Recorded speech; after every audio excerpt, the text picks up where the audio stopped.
UDIMA, Universidad a Distancia de Madrid, la universidad cercana. Saludos a todos, mi nombre es Daniel Casado Rigalt y en la sesión de hoy sobrevolaremos la educación musulmana en época medieval. Antes de abordar los pormenores educativos musulmanes durante el medievo, acotemos el marco geográfico y cronológico. El punto de arranque del Islam data de los siglos VI y VII, cuando vivió y murió el profeta Mahoma, el fundador de la religión musulmana y el inspirador de su libro sagrado, el Corán. A partir de su muerte, los seguidores del profeta difundieron el Islam desde la península arábiga. El punto de inflexión es, por tanto, la muerte del profeta Mahoma. En los siglos VIII y IX, el califato abasí, con epicentro en la Meca primero y en Bagdad después, se convirtió en el principal escenario cultural de la recién creada religión musulmana que poco a poco se extendió por la península arábiga, el norte de África y el sur de Europa. El protagonismo, desde que Al-Ándalus fue ocupada por los musulmanes en el año 711, se trasladó a la península ibérica y la ciudad de Toledo primero y de Córdoba después ejercieron entonces de hervidero cultural, social, religioso y científico. En el lapso temporal comprendido entre los siglos IX y XI, el esplendor artístico, científico y cultural musulmán rebasó con creces al cristiano. Fue la llamada Edad de Oro de la cultura islámica. Pero en el siglo XI se revirtió la situación de forma paulatina y la muerte de Almanzor, en los albores del siglo XI, anticipó el principio del declive y descomposición musulmana que habría de prolongarse hasta la expulsión de Granada en 1492 con los reyes católicos. El declive islámico medieval, al que contribuyeron las invasiones mongoles en Asia en el siglo XIII y las cruzadas, coincide con el despertar intelectual europeo que paradójicamente bebió no solo del pensamiento filosófico humanista, sino también de la ciencia y cultura musulmanas. Respecto a la cuestión educativa musulmana en Al-Ándalus, cabe destacar que ésta estuvo en manos de los propios ciudadanos, sin intervención del Estado, a diferencia del Oriente Islámico, donde fue el Estado quien dirigió los asuntos educativos. La base instructiva musulmana estaba contenido en su libro sagrado de referencia, el Corán, y la pauta a seguir por los musulmanes era la suna o tradición. De hecho, el fin último de la educación islámica es formar un buen musulmán. Ambas, el Corán y la Suna, contienen la sharía o conducta a seguir y en el Islam subyace un trasfondo pedagógico que regula el comportamiento del musulmán en todos los ámbitos, el religioso, el político y el social. En cuanto al escenario desde el que habría de transmitirse la palabra de Alá, este fue la mezquita, que no solo fue un lugar de reunión y de culto, también desempeñó labores de difusión pedagógica.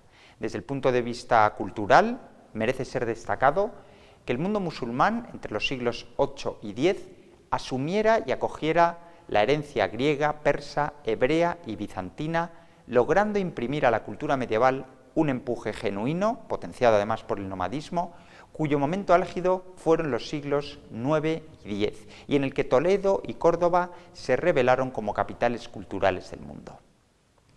Es evidente que el mestizaje y la interacción favorecieron el enriquecimiento cultural, artístico y científico. Sobra decir que jugaron un papel fundamental los traductores árabes, cuya labor fue especialmente activa entre los siglos VIII y X, pero no todo fue asimilación y permeabilidad. La ortodoxia islámica combatió la ciencia y sabiduría griega cuando contravenía la palabra de Alá. A la ortodoxia se enfrentó una facción musulmana, la falasifa, con una cierta receptividad hacia la filosofía griega. Esta facción, a la que pertenecieron Avicena y Averroes, acabaría sentándose como la postura más laica del Islam. La infancia fue una etapa considerada crucial en el mundo musulmán. Los niños recitaban los versículos del Corán y sobre sus preceptos se edificaba la pauta y modelo de comportamiento social. Y es que el Islam ponderaba la infancia como la etapa más apta para asimilar los contenidos coránicos. Los educadores árabes elaboraron conceptos religiosos a partir de nociones éticas, psicológicas y pedagógicas tomadas del mundo griego. Uno de los nombres más destacados del panorama filosófico, teológico y pedagógico del mundo árabe fue Al-Ghazali, que vivió en los siglos XI y XII. Al-Ghazali islamizó los contenidos pedagógicos heredados de los helenos para aplicarlos a la crianza del niño en un contexto de pedagogía filohelenista. Autores como el médico griego Galeno fueron también fuente de inspiración de tratados escritos por pediatras y pedagogos árabes de renombre como Avicena, Al-Mayusi o Ibn al-Jazar. Algunos de esos tratados contienen pautas sobre la alimentación del niño, la higiene, el desarrollo social o el entretenimiento, y resulta llamativa la proliferación de géneros literarios basados en las técnicas de consolación para padres que habían perdido algún hijo o en la atención a desvalidos y a huérfanos. La tradición musulmana está plagada de preceptos en los que se hace gala de la preocupación por el niño. En el capítulo educativo fue Al-Ghazali quien con su obra, Introducción a las Ciencias, teorizó en profundidad sobre la relación entre el maestro y el discípulo, y en otra de sus obras de referencia, titulada Las reglas de conducta, se mencionan ideas relacionadas con la psicología asociativa. Por ejemplo, la facultad de razonar, la imaginación o la capacidad de retención. Se refiere también al discernimiento o tamiz como otro hito en el proceso de desarrollo del niño que sitúa en los 7 años de edad y que es previo a la habilidad que desarrolla para comprender hechos axiomáticos que le facilitan el conocimiento. Al-Ghazali considera que en la educación religiosa islámica es fundamental la imitación repetitiva, el taqlid, del modelo de autoridad recibido de padres y maestros, así como la recepción de la tradición. En cuanto al escalafón de maestros musulmanes, agrupados en gremios que establecían sus propias normas de conducta y enseñanza, eran varias las denominaciones.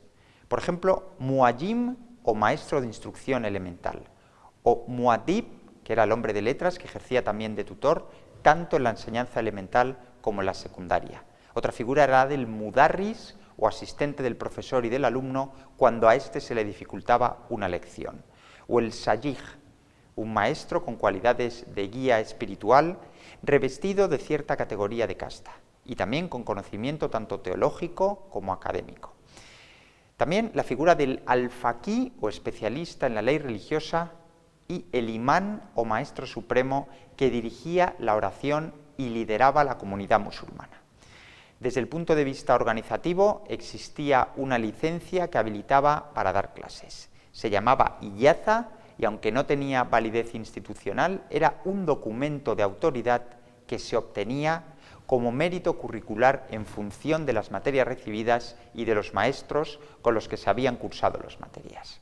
Respecto a cómo se impartían las lecciones en las escuelas musulmanas, sobre todo en los niveles superiores, permanece en nuestra retina una imagen.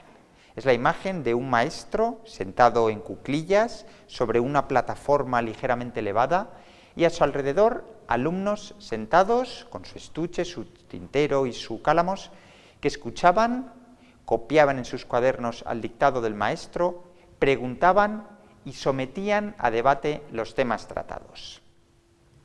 Sobre el Corán gravitaba, y de hecho gravita todavía, todo el Islam. Un hecho que potencia además la poesía y la musicalidad de las palabras con las que fue escrito. Recordemos que el Corán se escribió para ser recitado en voz alta. Eso explica que de la enseñanza del Corán se desgajen disciplinas como la gramática, la prosodia, la poesía, la retórica o la literatura.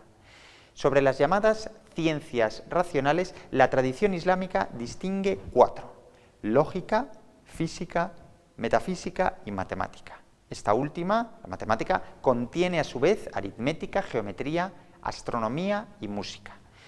En materia de instituciones educativas, durante los siglos IX y X, fueron las fundaciones privadas las que acapararon la enseñanza, fomentando la preparación cultural de la población como medio de ilustración y desarrollo individual. Resaltemos que en el siglo X, considerado el siglo de oro del Islam, el nivel cultural de la sociedad islámica superaba la cristiana. Nada que ver con la etapa comprendida entre los siglos XI y XIII, cuando la educación fue asumida por el Estado, lo que implicó que las escuelas se institucionalizaran, sirviendo, eso sí, como plataformas de adoctrinamiento político. En Oriente hubo más intervencionismo estatal que en Occidente, ya lo dijimos antes. En Occidente, donde la educación fue el resultado de esfuerzos individuales y sociales. La primera de las instituciones educativas fue, evidentemente, el núcleo familiar. Conviene aclarar que la sociedad musulmana era mayoritariamente agraria y la familia era el eje sobre el que se articulaban las normas sociales y éticas del Islam. El seno familiar era una construcción cultural basada en el idealismo tradicional, en lo que se modelaba la personalidad del niño y se forjaban sus sentimientos. Es comprensible que en la sociedad medieval despuntaran los pediatras musulmanes, Avicena o Ibn Qayyim se cuentan entre ellos, cuyos conocimientos procedían en gran parte de fuentes griegas como Galeno o Hipócrates de Cos. Se concedía una importancia esencial a la alimentación del niño, en la que se decantaban por la idoneidad de la leche de la llamada ama de cría frente a la leche materna, circunstancia en la que debió de influir que Mahoma fuera criado por un ama de cría beduina. A pesar de esta preferencia, la crianza del hijo recaía en la madre como principal responsable. Cuestión distinta era el rol de enseñar a los hijos conceptos religiosos aprendidos gracias a la repetición memorística del Corán y al aprendizaje de los versículos coránicos más importantes, siguiendo las fases de memorización, comprensión y convicción.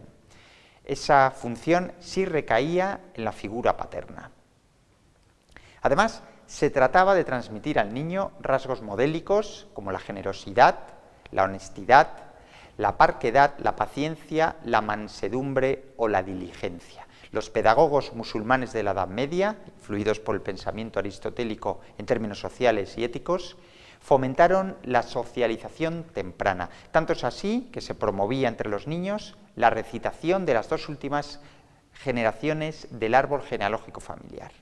En el ámbito pedagógico se empleó el término adab para definir la dimensión ético-social aplicada al niño antes de cumplir los 7 años. Vendría a ser lo que nosotros conocemos como buenos modales, cortesía, cultura amplia. En términos de socialización, era la casa el escenario primero en el que el niño interactuaba con sus familiares y, en el caso de las familias acomodadas, también con sirvientes y nodrizas. La socialización implicaba también a vecinos, en el caso de áreas urbanas y rurales. A modo de valoración global, podría afirmarse que en la concepción moral del Islam, el respeto que se le profesaba al niño rebasaba al de otras culturas de la antigüedad y el medievo. De hecho, se aceptaba siempre al niño, incluso aquellos que tenían anomalías físicas o psicológicas. Hablemos ahora de niveles escolares. Las escuelas elementales o de instrucción primaria eran conocidas como kutab o maktab y acogían niños entre 5 y 14 años. Llegaron a contar con 3.000 alumnos y físicamente se encontraban diseminadas por los barrios y no en las mezquitas, siguiendo la recomendación de Mahoma de alejar las mezquitas de niños y de locos. En ella, además de lectura y escritura, se enseñaba el Corán, los principios de la fe musulmana y normas básicas de convivencia social, y a su cargo había un instructor o tutor conocido como muallim. La pedagogía musulmana concedía también una importancia capital a la moralidad, cuya inspección en el ámbito ciudadano recaía en un funcionario con un cierto marchamo docente conocido como muktasib. Físicamente, las clases eran acogidas en tiendas o en jaimas, en habitaciones o incluso en la casa del propio maestro. Habitual era la imagen de un maestro sentado sobre un taburete, sosteniendo una caña de bambú y rodeado por alumnos que seguían la lección sentados sobre la arena escribiendo en tablillas o pizarras que se borraban con facilidad. En el ámbito administrativo conviene matizar que la escuela no tenía un carácter oficial y operaba al margen de la administración pública. De hecho, las familias pudientes instalaban a veces escuelas coránicas para sus hijos, sirvientes e incluso amigos. El primer ejemplo documentado de escuela estatal se le atribuye al Hakam II, que en el año 967 fundó en Córdoba 27 escuelas destinadas a pobres y huérfanos. Desde la perspectiva histórica islámica, merecen ser destacados los califas abasíes, entre 750 y el 1258, estamos hablando, como los grandes patronos de la enseñanza y la alfabetización. Los abasíes, el llamado califato de Bagdad, concibieron una política pedagógica basada en el aprendizaje de lectura, escritura, aritmética, ciencias, geografía e historia. En cuanto a la enseñanza impartida en las escuelas elementales de la España medieval musulmana, una de las disciplinas incorporada a los estudios fue la poesía, que se reveló como una eficaz herramienta de estudio para memorizar versículos del Corán. En la enseñanza hispanoárabe, también las composiciones epistolares y los elementos gramaticales fueron abordados con un mayor énfasis que en las escuelas musulmanas de Oriente. Otra diferencia advertida entre escuelas es que en las orientales estas estaban fuera de las mezquitas, mientras que las hispanoárabes del siglo XI aparecían integradas en las propias mezquitas. Lo que los griegos llamaban paideia, los musulmanes lo bautizaron como adab o también taldib. Conceptualmente tenía una dimensión ético-social, equivalente a cortesía, buenos modales, nobleza de espíritu, honestidad, saber, a la que pasado el tiempo se le añadió una vertiente cultural. Asunto distinto eran las escuelas o masjid, anexas a las mezquitas, aparecidas durante el primer siglo de expansión del Islam, el siglo VII, gracias a que los califas abasíes contemplaron la posibilidad de que a la inherente función de culto podían incorporar funciones docentes y estudios superiores de ciencias árabes. Además, la concepción espacial de la mezquita guardaba semejanzas con el ágora griega o el foro romano como punto de encuentro.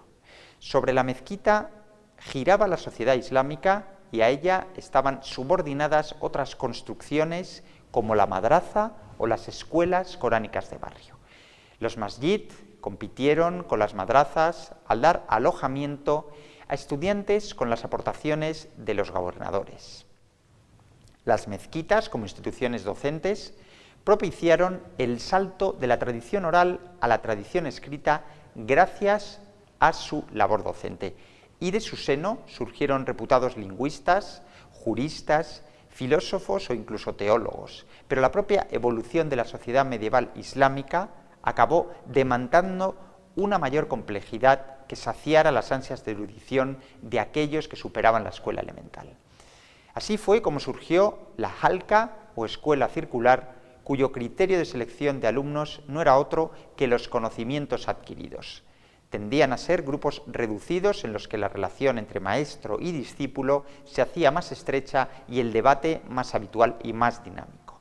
El instructor o maestro erudito gozaba de una alta consideración como símbolo de la ciencia y los alumnos aspiraban a ser el líder de la mezquita, maestro en una determinada materia o simplemente estudiar por propia satisfacción. Una de las instituciones básicas de la educación musulmana es la madraza, cuyo término en origen tiene que ver con el estudio de la jurisprudencia. Ya a partir del siglo XI, madraza designaba de forma genérica la escuela de instrucción pública. Pero este nuevo concepto de madraza tenía otras aspiraciones. En su interior se promovía la ortodoxia, se reclutaba al personal dirigente, se formaban funcionarios del Estado y se alojaban estudiantes. Es decir, una madraza era una escuela, pero también era un colegio y actualmente, de hecho, designa lo que en la cultura occidental sería una universidad.